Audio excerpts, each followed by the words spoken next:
Then Lord Shiva happened to mention before he Narad went to Vaikuntha that actually the Lord is present here in Dwarka.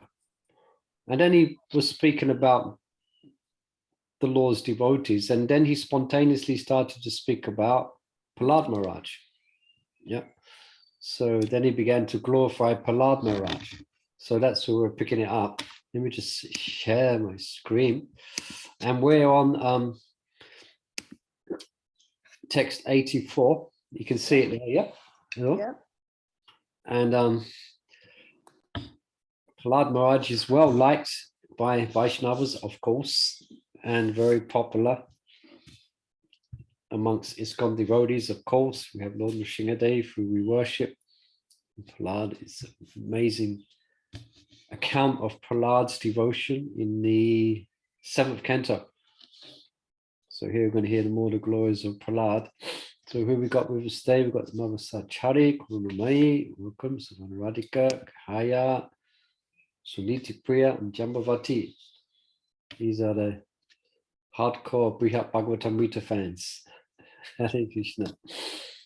All right, let's Mother Sarachari has a hand up to reading, and then after that's followed by Kunamai can read. Okay, thank you. What we can learn from this wonderful reading. Okay, let's just pray to Srila Prabhupada. Nama Om Vishnu Vadhaya Krishna Vastaya Bhutale Shrimati Bhakti Vedanta Swami Namane Namaste Saraswati Devi Gauravani Vachaline Nirvasesha Sunyavari Pashtatara Satanine Jai Sri Krishna Chaitanya Prabhu Nityananda Shri Advaita Gadadhar Shiva Sadi Gaura Bhaktavinda Hare Krishna Krishna Krishna Hare Hare Hare Ram Ram Ram Hare Hare. Okay, then here we begin. Text 84. Can go ahead, Mother Sarachari. Okay, thank you. Hare Krishna. Kevalam tan mahapresa Prahlāda priya apekshaya Kim brumyam param atraste Gauri Lakshmi priya sakhi. No, in both cases, the Lord acted out of affection for Prahlāda, his most beloved devotee. But what more about this can I say in the presence of Gauri, the close friend of the goddess Lakshmi? Commentary. Narada might like to hear more about the glories of Prahlāda Mahārāja, but Lord Shiva is afraid to arouse the anger of his wife. If he says much more in praise of Prahlāda, he will doubtlessly fall into an ecstatic trance. If he then speaks too loudly, Parvati might hear what he is saying. She is a good friend of Mahalakshmi and would not like to hear about Prahlāda being a greater devotee than the Supreme Lord's consort. If Parvati becomes annoyed, Lord Shiva worries she will react disrespectfully towards himself and Narada, and that will not be good for her. Reason dictates that a newcomer to devotional service like Prahlāda could not surpass the goddess Lakshmi, who eternally resides on the chest of Lord Narayan. Yet still Prahlāda received special mercy from the Lord to put him in that unlikely standing. When Brahma gave Hiranyakashipu the boons that made him the scourge of the three worlds, the Supreme Lord was concerned that his devotees not have their confidence in devotional service weakened by seeing their enemy allowed to become so powerful. To help dispel the Vaishnavas' anxieties and doubts, Lord Nrsimha, right after killing Hiranyakashipu, blessed Prahlāda to become greater than all other devotees, past and present, including the residents of Vaikuntha, his personal attendants, and his beloved consort Lakshmi. With this benediction in mind, Lord Shiva has said that Prahlāda in text 75, there is a greater recipient of Krishna's mercy than your father, me, and other servants like Garuda, and even than the goddess of fortune. His name is Prahlāda. He is famous throughout the world as the dearmost devotee of Krishna. And in text 80, when the Lord tore apart Hiranyakashipu, I, all the demigods, and the goddess Lakshmi witnessed with our eyes the incomparable good fortune of Prahlāda. Thus, by the Lord's sweet will, Prahlāda became the greatest Vaishnava, which would otherwise have been impossible. Sometimes, the personality of Godhead declares other recent devotees like Prahlāda dearer to himself than Lord Sankarshana, Mahalakshmi, and other great personalities of the eternal kingdom of Vaikuntha. Sri Krishna tells Uddhava, na tata me priyatama atmayonit sankara na cha sankarshano srir nivatma cha yatha bhavan. Neither Lord Brahma, Lord Shiva, Lord Sankarshana, the goddess of fortune, nor indeed my own self is as dear to me as you. Bhagavatam 11, 14, 15. Lord Narayan similarly tells Durvasa Muni, Naham Atmanam Asase Mad Bhakti Sadhurbhivina Sriyam Atyanktikim Papi Esam Gatir Aham Para. Without saintly persons for whom I am the only destination, I am not attracted to my own self or to my supreme consort, the goddess Sri. Bhagavatam 9.4.64. One reason why the Supreme Lord speaks like this is that although his eternal associates, Sankarshana, Mahalakshmi, and so on, are even established in unswearing devotion, they underwent no tribulations to gain it, whereas his new devotees in the material world have sacrificed all comforts and security to gain pure devotional service. For the trouble such devotees have taken, Lord Krishna is especially grateful. Besides this, the Lord wants to encourage all his devotees to surrender themselves more fully, and to accomplish this, he emphatically praises devotees like Prahlāda, who have taken great risk for his satisfaction. One might ask how Prahlāda can be greater than Brahma, Indra, and other demigods. The demigods, on one hand, are frequently able to have the audience of Lord Vishnu, which is the final perfection of spiritual practices. Sri Prahlāda, on the other hand, associates with the Lord mostly by remembering him. We will hear Prahlāda say about himself in the next chapter of the Brihad Bhagavatamrita, text 20. Bhanumad adivat tasya kapiseva kratasina param vigna kule citte smaranam kriyate maya. I have never performed any real service for the Lord like Hanuman and others. I have only remembered the Lord sometimes when my mind was troubled. Nonetheless, we should remember that Prahlāda does in fact see the Lord constantly, and according to the description of Srimad Bhagavatam, 5th canto, chapter 18, Prahlāda offers his incessant prayers on the planet Harivarsha.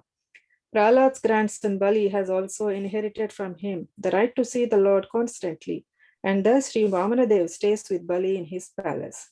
If Prahlāda criticizes himself for only being able to remember the Lord and not to see him directly, that is simply dissatisfaction with himself due to the humility that such a perfect Vaishnava naturally feels. Despite what he says about himself, he is dearer to the Supreme Lord than even the Lord's eternal associates in Vaikuntha. In the manuscripts of Brihad Bhagavatamrita, the following verse is inserted between text 84 and 85. Grahasto yadi api tvake nopadesena bhaktiman sajastadi api vyatvam cha tasmat sukham avapyasi. Granted, the reason he became endowed with the pure devotion was that you gave him certain instructions while he was still in the womb, but all the same he was born as a pure devotee, and so you deserve to be awarded with happiness in the future. Text 8. Perhaps we'll just let's pause there, shall we? Yeah, sure. What's the highlights of this purport? What's some of the highlights? Quite significant points. I can think of two, and there's more. It's enough to perfect one type of service. In Prahlāda's case, it's remembering, I would say. Yeah.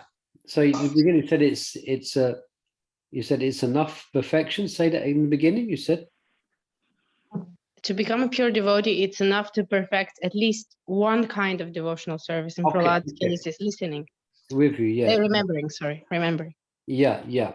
So we have 9 angas of devotion, and some devotees actually exemplify, isn't it, achieving perfection through one of those 9 angas. For instance, Sukadev Goswami by Shravanam, and Mars Parikshit, not by Kirtanam, and Mars Parikshit by hearing. And Prahlāda is actually, good you pointed out, he's seen as the he's given as examples someone who attained perfection through smaranam, which is hearing. Yeah, very good. Yeah, and we probably do. We are engaging more than one anga of devotion, isn't it? Swavanam, Kirtanam, Vishnu Archanam. Yeah. An example of someone who did all of them is Ambarish Maharaj. Right. So yeah, but there's another that's a very good point. Thanks for bringing it out, Mother Gaya. Another point. Hare Krishna, I was thinking when Prahlāda said that I only remember the Lord when I'm in trouble. Yeah. And can you expand more on that? Why does that stand out for you? That's what normal people do, don't they? All these karmis and everything. If they like in difficulty or they want some, want to pass their exams or something, they remember the Lord. They go to see the Lord, pray, like that. If they're pious, they do. Yeah. If they're impious, Yeah, they won't. Yeah. But Prahlāda's saying that out of humility. Oh no, that's humility. Yeah, of course. It's humility. But how he's thinking that, when he was glorified, that you remember the Lord. He said, oh no, I only remember it when I'm in difficulty. Yeah. And that's going to come up later. He doesn't. He remembers him all the time. Yeah. So Narod's going to go to see Prahlāda, and he's going to, and Prahlāda is going to, speak out with great humility. Yeah, that's a very interesting point. There's two other points which I found very interesting. One is that Prahlāda's considered more dearer than the eternal consort of the Lord, Lakshmi. She is with him. He's part of his eternal paraphernalia. Not such a good term to call Lakshmi paraphernalia. But he is Tadiya, or she is Tadiya. But Prahlāda, he was blessed to be more elevated than who. Let's just scroll back and find it. To be more elevated than to hear. Blessed Prahlāda to become more to all other devotees, past and present, including the residents of Vaikuntha. Yeah. And interesting, he's described as a newcomer. Prahlāda is described as a newcomer. In other words, there's a history of his becoming a Bhakta. Yeah, we know that's given. Yeah, but there's no history of Lakshmi. Well, there is, I suppose, the churning of the milk ocean. But for all intents and purposes, the residents of Vaikuntha, that means eternal. That means eternality. But and it says here, they all did not go with the turbilations to gain the devotion of the Lord. Whereas Prahlāda and all these. Yeah, that's the point. Oh, that's the next question I was going to ask. So why is that? So Mother Sahacharya has nicely brought that out. That he went through great personal difficulty and tribulation, whereas the residents of Vaikuntha, Lakshmi, etc., they never experienced such things in the Vaikuntha worlds. So that you can say that really melted or attracted the Lord's mercy, melted the Lord's heart, and attract the Lord's. So that's gives some hope for us. We're in the material world and we're grappling with the material world. We're grappling with the three modes of material nature. We're grappling with the often unfavorable circumstances in this world of matter. Yeah. And we have trials and tribulations and devotees go through at the hands of a godless society or demonic people. We have to tolerate so many things. So those trials, they endeared the devotee to the Lord. Just like Prahlāda became very much endeared to the Lord. and given special preference. And interesting, it brings up also a bit of could say, I don't know how to describe it here. It describes about Lord Shiva's being careful of how he's speaking about Prahlāda. Yeah, he has to be a little bit careful because Parvati is a good friend of Mahalakshmi.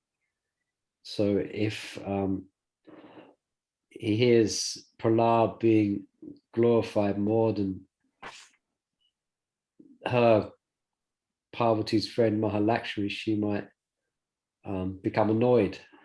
So with all due respect, this is husband and wife relationship. The husband has to be careful what he says, or vice versa, I guess, as well, you know, not wanting to upset the wife or the husband. So Lord Shivas have to be a little bit tactful here, you know. A little bit So it's tactful. only in material world actually people do, but I didn't know that it happens in Vaikuntha as well. Yeah, there it is. It's in Vaikuntha. So he has to be a little bit careful how he's getting. Yeah, because also he mentioned, because he has to be careful that he doesn't go into an ecstatic trance in glorifying Prahlāda. This is Lord Shiva. Yeah. So anything else? Otherwise we can read on. Perhaps Navakunamai. I think these are kind of lengthy purports. I think the next one as well. You can read this. 85.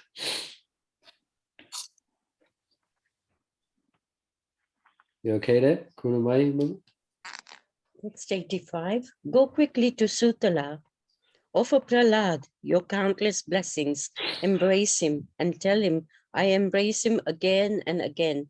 Commentary. At the time of Lord Shiva speaking, Prahlāda was residing on Sutala, the third Patal planet ruled by Bali Maharaj. When Prahlāda had come to witness Bali's encounter with Lord Vamana, the Lord had invited Prahlāda to visit Sutala Lok and enjoy his own association there for some time. My dear son Prahlāda, all good fortune unto you. For the time being, please go to the place known as Sutala and there enjoy happiness with your grandson and your other relatives and friends. You shall be able to see me there in my usual feature with disc, club, lotus, and conch shell in my hands. Because of your transcendental bliss, from always personally seeing me, you'll have no further bondage to fruitive activities. Bhagavatam 8:23, 9 and 10. Text 86. Yeah, 86. Oh, end of purple. Carry on. Yeah. Text 86. Unfortunately, that best of saintly persons will not tolerate our bowing down to him or praising him. If you want to avoid getting into trouble, do not neglect this fact. Commentary. Lord Shiva warns Narad not to be careless and show any respect to Prahlāda. If he does, Prahlāda will become unhappy and refuse to talk to Narad or even see him. Thus ends the third chapter of part 1 of Srila Sanatan Goswami's Brihad Bhagavatam entitled Prapanchita, Beyond the Material World. Okay, so there's some advice Lord Shiva is giving Narad, but I don't think Narad's going to be able to follow this. In his ecstasy, he's going to be glorifying Prahlāda. And so we're going to hear that next. So you can carry on reading if you like, Mother Kunamai. So now we've gone to chapter 4. So interesting, the title of this now. Before the titles was the place, isn't it? Balma, Divya, Vaikuntha. So this chapter is all about, it seems to be focusing on the characteristics of a devotee. It's called, I guess this chapter is dedicated to Prahlāda, unless I'm mistaken. So let's dive in. Okay, continue. Text 1. Text 1. Sri Parikshit said, after the sage Narad heard Lord Shiva's words, which impressed him as most amazing, He was eager to see Prahlāda in person. He at once, therefore, traveled to Sri Sutala by the path of the heart and entered, running into the city of the demons. Commentary. In this chapter, despite Lord Shiva's warning, Narad glorifies Prahlāda. After refuting Narad's glorification, Prahlāda in turn glorifies Hanuman. Narad then visits Hanuman, who also denies Narad's praise and recommends instead the Pandavas. The path of the heart Narad traveled is the mind itself. In other words, as soon as he desired, I want to go to Sutala, he at once arrived. Shall I continue? Why not? Can we read one more verse? One more? Yes. Text 2. Prahlāda, the best of Vaishnavas, was in the secluded place, absorbed in loving meditation on the Supreme Lord's lotus feet. Seeing the Brahmana Narad approaching from a distance, Prahlāda quickly stood up and then offered prostrate obeisances as Narad came close. Commentary. Without receiving information from his external senses, Prahlāda, though deep in meditation, became aware that Narada was approaching. Prahlāda's meditation was exceptionally wonderful because he was meditating on the personality of Godhead's lotus feet, not on some impersonal conception of the Supreme.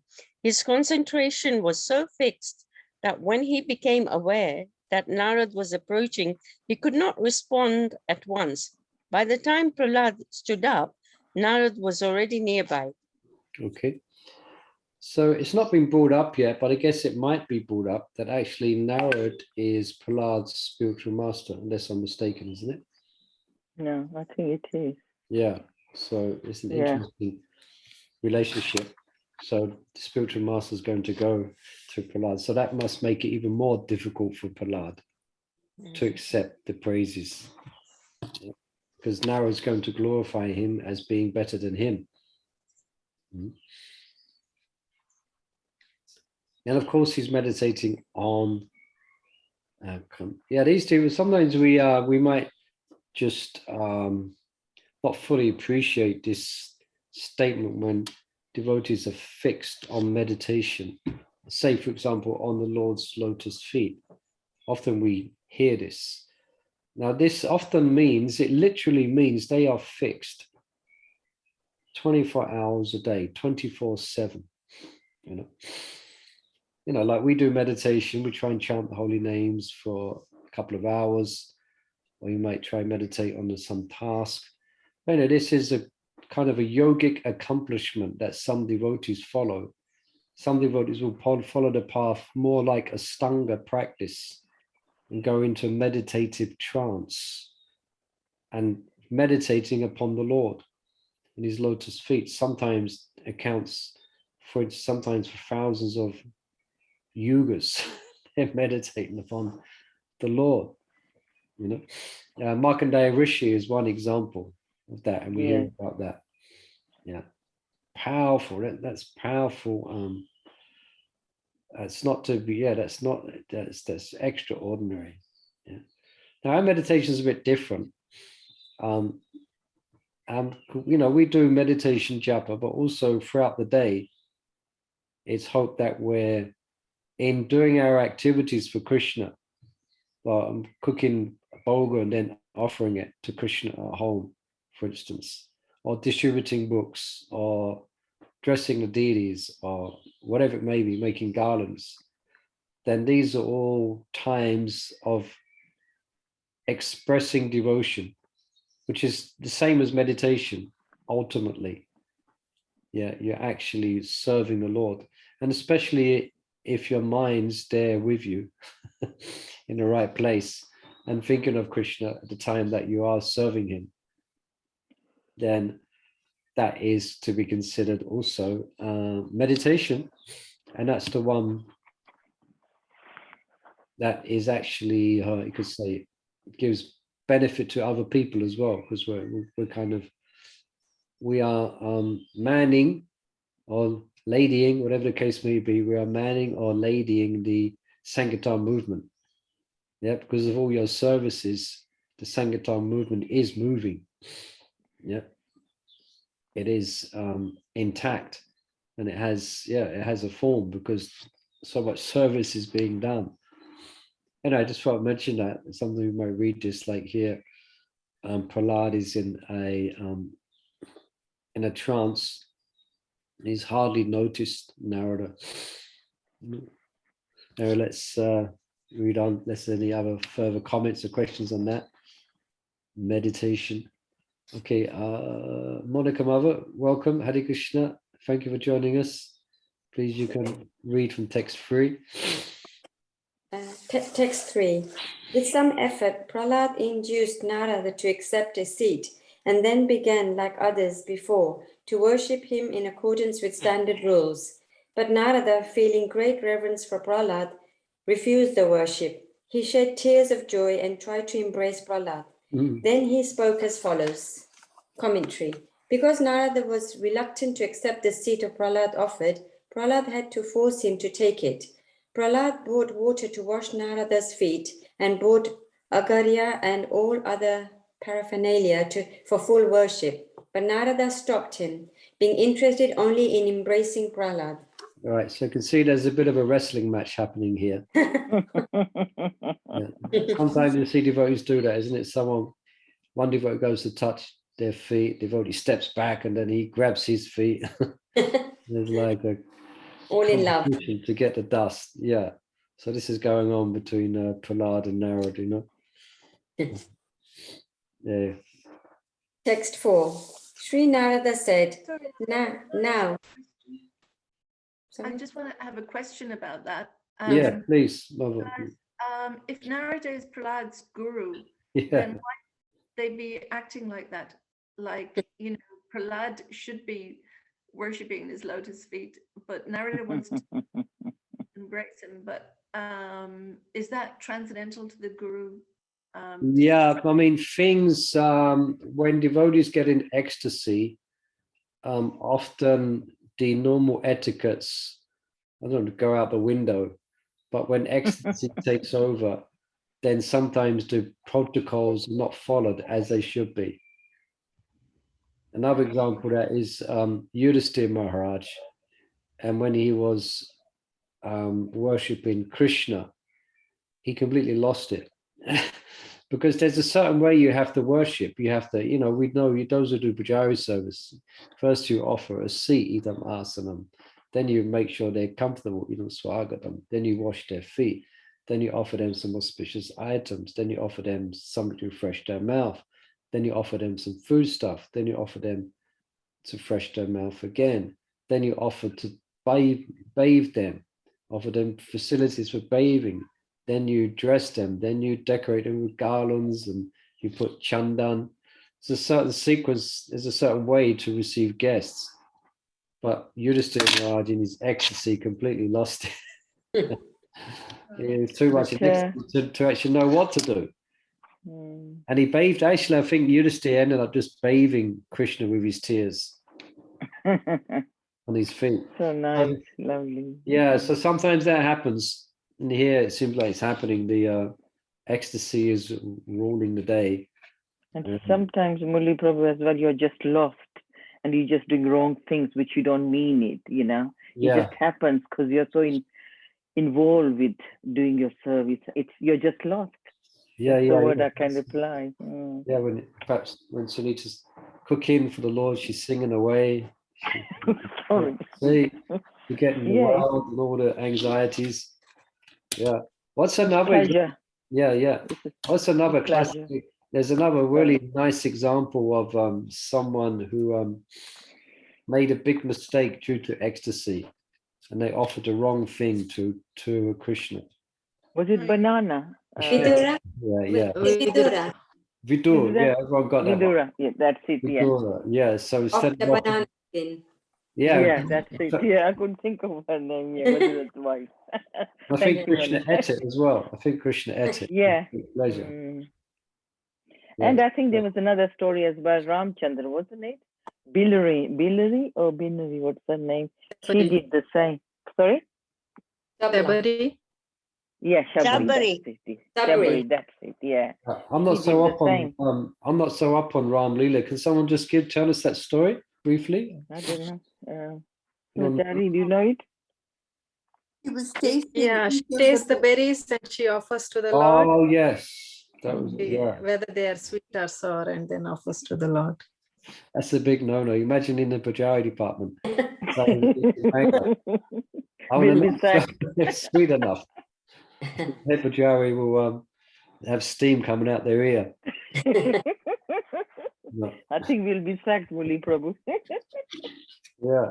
I think Lakshman was quite a little bit offended at first, because he thought, how could she offer something she's bitten to Lord Ram? But Lord Ram kind of accepted it with love. Yeah.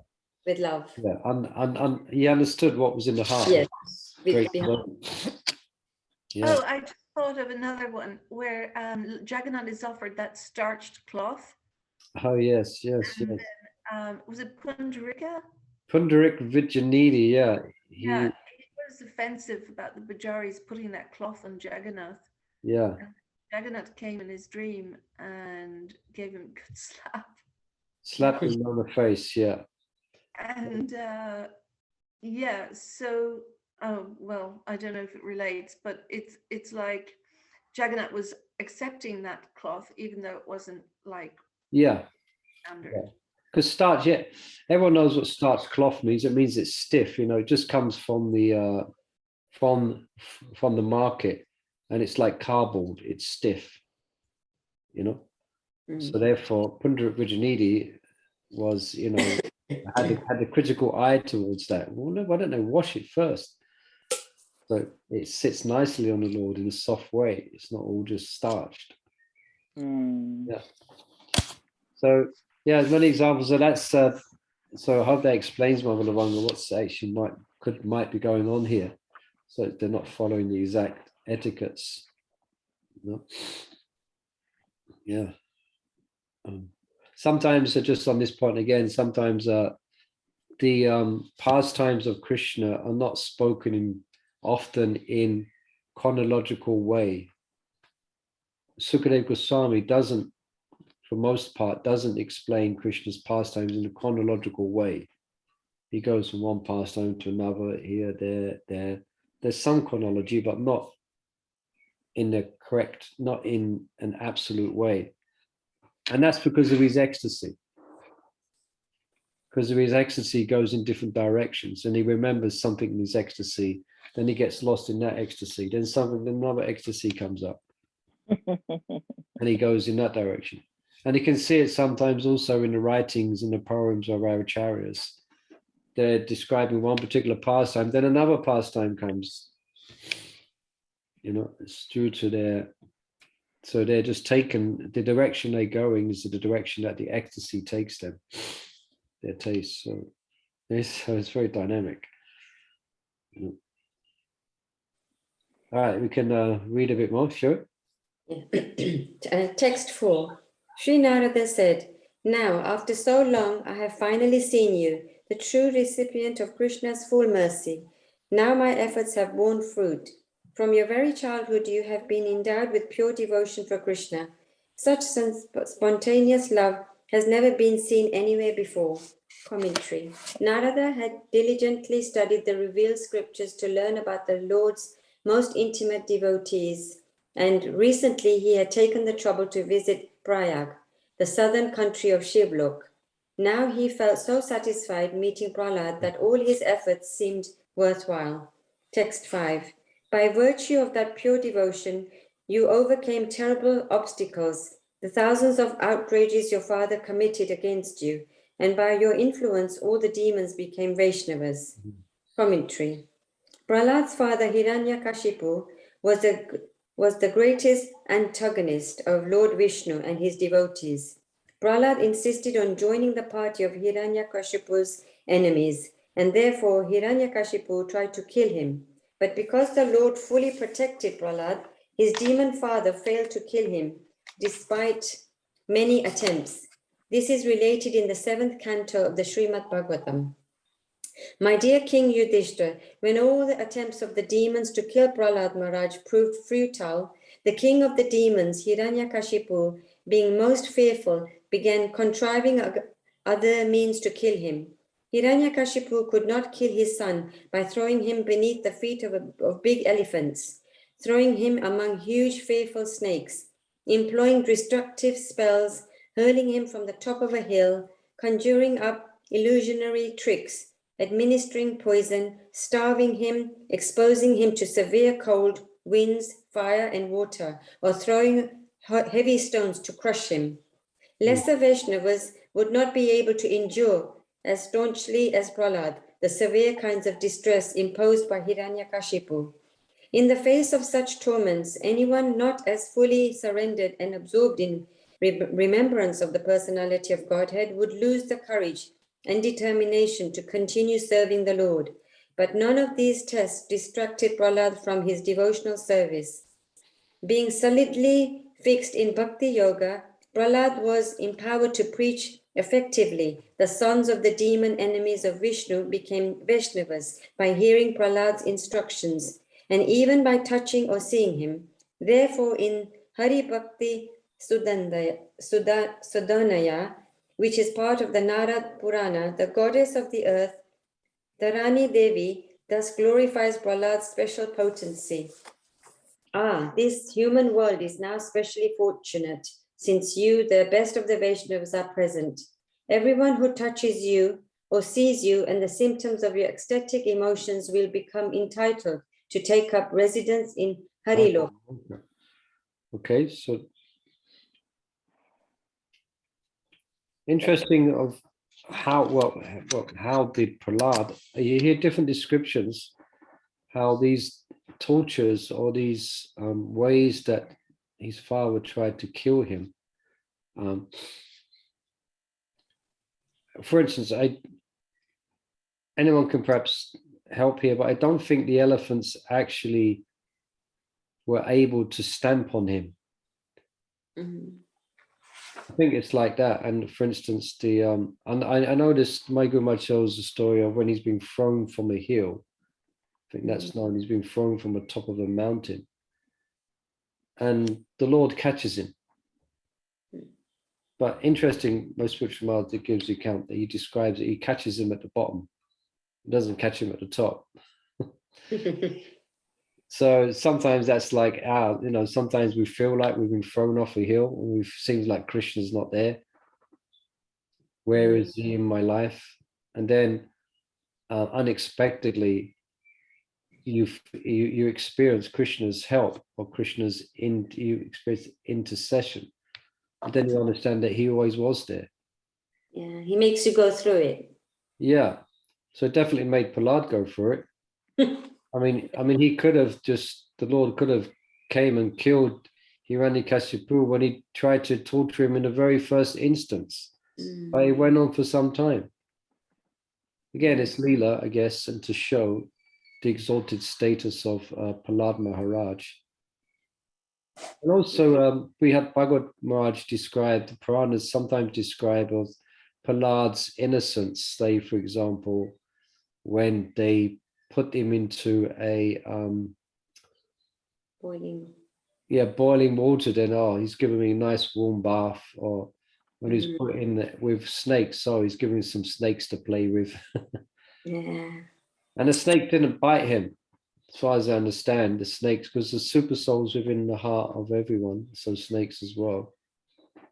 So, and this, as you know the story, we won't tell the whole story, but we know this made Hiranyakashipu, actually it made him angry, but at some point it made him fearful as well.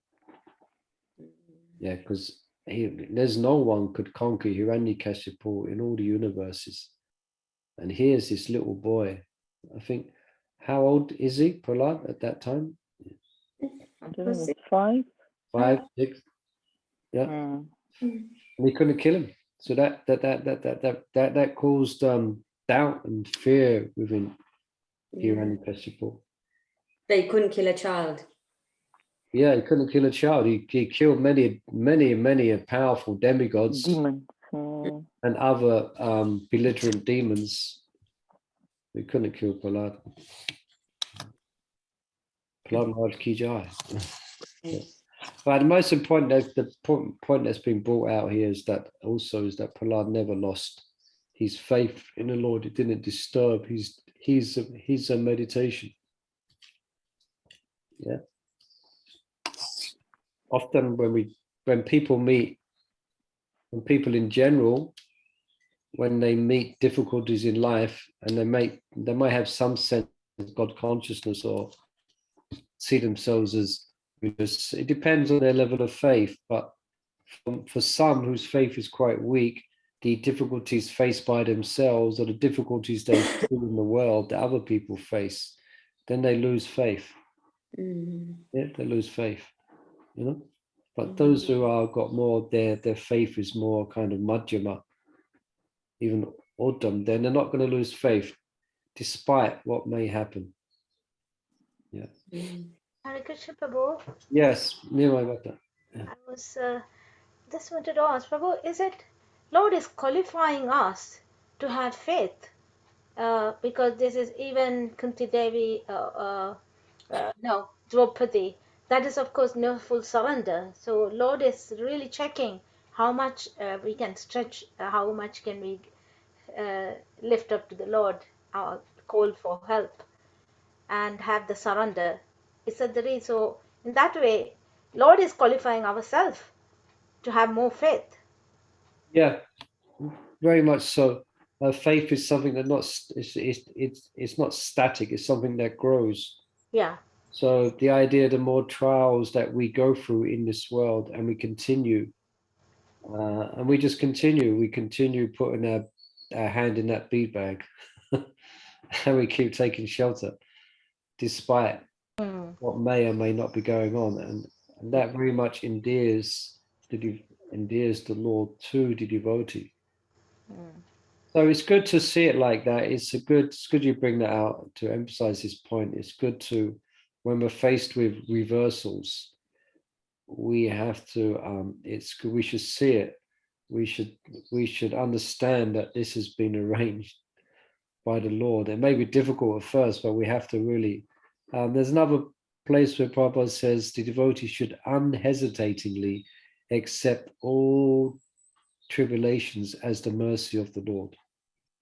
Yeah, unhesitatingly. Yeah. Yeah.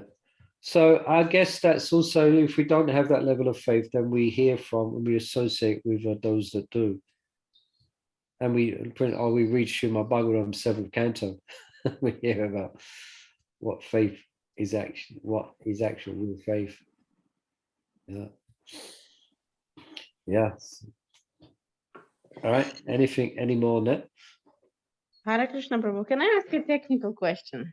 Yeah, I can try and answer it. Technical sounds technical. Okay. Go on. It perplexes me because supposedly Prahlāda Mahārāja's mother was pregnant before Hiranyakashipu started his penance, right? And he did that for 100 years of demigods. But when he finished, Prahlāda was 5 years old. As far as I understand, it was while he was doing tapasya, because while he was doing tapasya, then the demigods ransacked his kingdom because he wasn't there. And Kayadu, I think his wife, who gave birth to Prahlāda, I forgot the name right, she was pregnant. So the demigods, they ransacked his kingdom because he was doing austerities for millions and millions of years. Yeah, but how is Prahlāda only 5 when he comes out of his austerities? That, unless they're on different planets, how does that work? Yeah, let's try and follow the years. So then,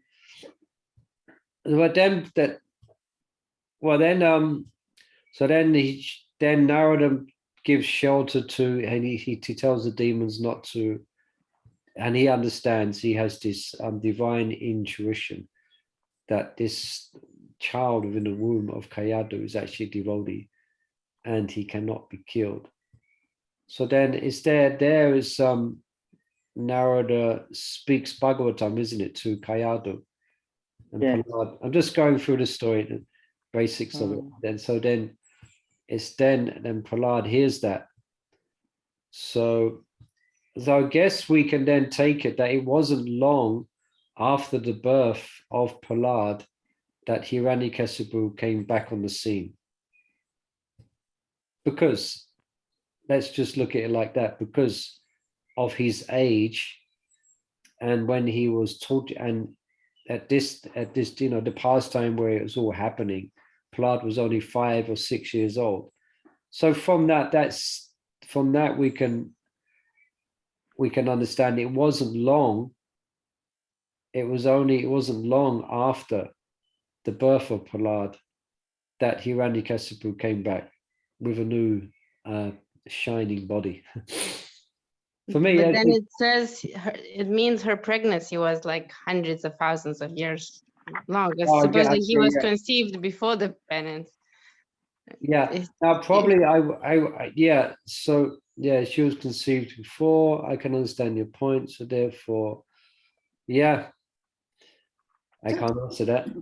So Prabhu, different time. I think you Gaia, I think you hinted at it. I think that may be it, because where Hiranyakasipu was doing austerities, there's different time dilations. So that might have something to do with it. Must be different planets completely. Different Time planets, must different be universe. running differently, yeah. Yeah, but that's an a explanation, isn't it? that's a good question. I can't answer that completely. Prabhu, according to what my Gurudev Niranjan Swami said, that there are certain things when we read, it is beyond us to explain, and we just have to accept it. Yeah, yeah, spot on. It's so true, Suvarna Mata. That's what I've heard. Still, it's interesting how that happened, but yeah, we're not going to be able to grasp it. No. Yeah. Fair point. Because if we take that into account, Brahma's one day, so many different things happen. How many times this whole universe changes? So time factor is not the same as us having the time factor here. Yeah. Want anybody to explain how he was doing penance for millions of years, and yet when he appears, his son is 5 years old. So we just have to accept it. That's what it boils down to. It's probably in some Purana it might be described what the details of that, but we don't have access to it. All right. So thank you for the question. Sorry I couldn't answer it. And also, Prabhu, since we're doing this with Gurudev, like he says, Niranjan Swami. Okay. So we're doing book 3 now, and he says, very soon. What does very soon mean? Very soon is 5 minutes, 1 hour. What is it? So that's when he said, we should just take it on face value very soon, because we cannot quantify the time. Yeah. Like very soon, everyone will go back to Godhead. Yeah, yeah, he will. When that very soon is it demigods very soon? Is it Krishna? Yeah. All right. Perhaps what's the time? 10 to. Anyone else like to read out there? Otherwise, I can jump in. 5, 4, 3, 2, 1. Okay. While immersed, the text 6, I'll just read the translation. While immersed in meditation on Krishna, you seem to forget your own existence. Like a madman, you danced and sang and called out loudly, your body trembling. In this way, you spread devotional service unto Lord Vishnu, delivering all the worlds from the cycle of material life and filling them with joy. Okay, so commentary. When a pure devotee is inspired by remembering Krishna, he sometimes behaves in such unusual ways that ordinary people may think him either intoxicated or insane. The word mata in this verse can be understood in either of these two senses. But behaving outside socially acceptable norms does not in itself make one a saint. Prahlāda Mahārāja was not simply acting in strange ways. He was able to free anyone who saw him from the sufferings of material life. The logician Bashavhagna in his Nyashashara 349 enumerates 21 sources of material misery. The body, the six senses, the objects of each sense, judgment based on these six kinds of sensation, and pleasure and pain themselves. Describing Prahlād's influence on persons who witnessed his ecstatic symptoms, the Sri Hari Bhakti Sudhoya states, Shudvapi Adbhuta Vairagi Janas Tashod Vala Giraha Ashuni Mumuche Kechit Viksha Kepe Ananmanaschatam Lilayane Para Hasyat Bhakja Kashtana Vishmayat Janastam Samagupasyan Savatapi Hatishanaha. Upon hearing his brilliant words, some felt an extraordinary sense of detachment from material life and began to shed tears. Others who saw him responded by bowing down to him. Others were amazed to see him playfully laugh and simply stood in groups watching him. All these persons were relieved of worldly contamination. Prahlāda Mahārāja delivered ordinary people not only by freeing them from unhappiness, but also by giving them the highest happiness of pure devotional service to Vishnu. Okay, so this we see in Chaitanya Charitamrita as well, isn't it? Devotees influenced by great ecstasy. Generally, devotees, as we've read many times, isn't it? And in our readings, that devotees generally keep their ecstasies hidden. Yeah. But sometimes it cannot be hidden. So you will see, especially in Chaitanya Charitamrita, you hear stories of especially Lord Chaitanya Mahaprabhu. Yeah. And by seeing that display of ecstasy, then also one becomes kind of like one gets merciful splashes of ecstasy that also touches their heart. But here we are. This is Prahlāda Mahārāja. He would exhibit these ecstatic symptoms. And in Srimad Bhagavatam, it describes as sometimes he would, the Lord would actually embrace him. And this was before he appeared as Lord Narasimhadev. In his mercy, the Lord would embrace him. In his meditation, he would feel the touch of the Lord. And he would go into great ecstasy. This is in the middle of the school playground. Little school. And he would dance in ecstasy as well. Prahlāda, it wasn't just he wasn't just like he was preaching, but he was preaching in ecstatically. And his ecstasy was affecting all his friends. It wasn't just these words of logic and reasons for taking up devotion that convinced his school friends, but it was his displays of his bhakti that was emanating from him. It was like engulfing them all, So they all became devotees. Yeah. Let's see. Let's read this next one. I'll just read the English. When Lord Krishna appeared on the shore of the ocean, he placed you on his lap and caressed you like a mother. Thus he honored you, ignoring Brahma, Shiva, and the other demigods offering prayers, and even ignoring the goddess Padma. Commentary. After killing Hiranyakashipu, Lord Nrsimha was still furious. No one could pacify him. The Lord's personal servants, headed by his wife Lakshmi, The Lord's personal servants, headed by his wife Lakshmi, by Garuda, and by Brahma and other demigods, were standing at a distance, awestruck, too afraid to come near him. Brahma then requested Prahlāda to try to appease the Lord. Sri Hari Bhakti Suhadoya describes the Lord's reaction. So this sounds like a scripture which is describing more about Prahlāda Mahārāja. Yeah, interesting to read. He says in 14:13, The Lord, who is friendly only to his devotees, then sat down on the ground and put Prahlāda on his lap. Gently rocking back and forth, he patted Prahlāda with his lotus hand and embraced him repeatedly as a mother embraces her child. Thus the Supreme Lord attended to Prahlāda, disregarding the many other exalted persons present. So that's quite a dramatic scene. I've seen a few plays where that is played out. Yeah, so touching, isn't it? Very nice. And one of the reasons given why his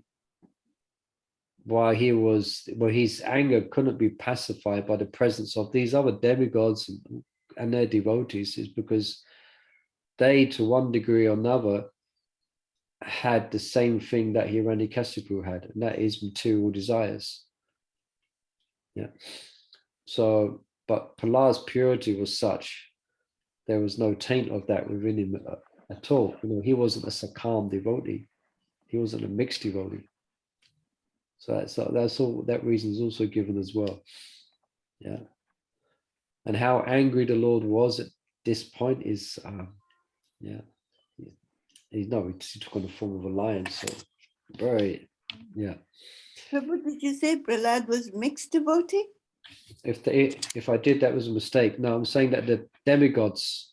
Yes, the demigods. And the others present to one degree or another did not possess the purity that Prahlāda did. Yep, thank you. So therefore they couldn't pacify him. Yeah, so I think there's one play I remember many years ago, Damodar, if you know, used to be temple president many years ago, and he played, and the demigods were kind of pushing Prahlāda for Prahlāda, you go. Yeah. Prahlāda I remember it was a very nice play, wasn't it? Yeah, and Prahlāda was hesitant at first, but then finally he went. And a small boy in front of this phenomenal anger, which was, I think it was vibrating throughout the whole, his roars were vibrating throughout the whole universe. He had Hiranyakashipu intestines around his neck. He had blood splayed all over his mane. There was disseminated and decapitated bodies everywhere. He's screaming in anger, Lord Nrsimhadev. So no one, even they wouldn't approach him. But when Prahlāda approached him, his mood changed completely. Completely changed. That's how dear Prahlāda is to him. All right, perhaps on that exciting note, perhaps we'll pause there for today. And where next week we'll continue. Oh, it's continued, yeah. With this part of the pastime, actually. Yeah, tempted to keep reading, but let's stop there. Okay, thank you everyone for joining us. Very nice reading. It's a very nice points we brought out about this wonderful pastime of Prahlāda. I'm really looking forward to next week. So thank you everyone. I wish you. Thank you, Murli Prabhu. His Grace Murli Prabhu ki. Sure. Yeah.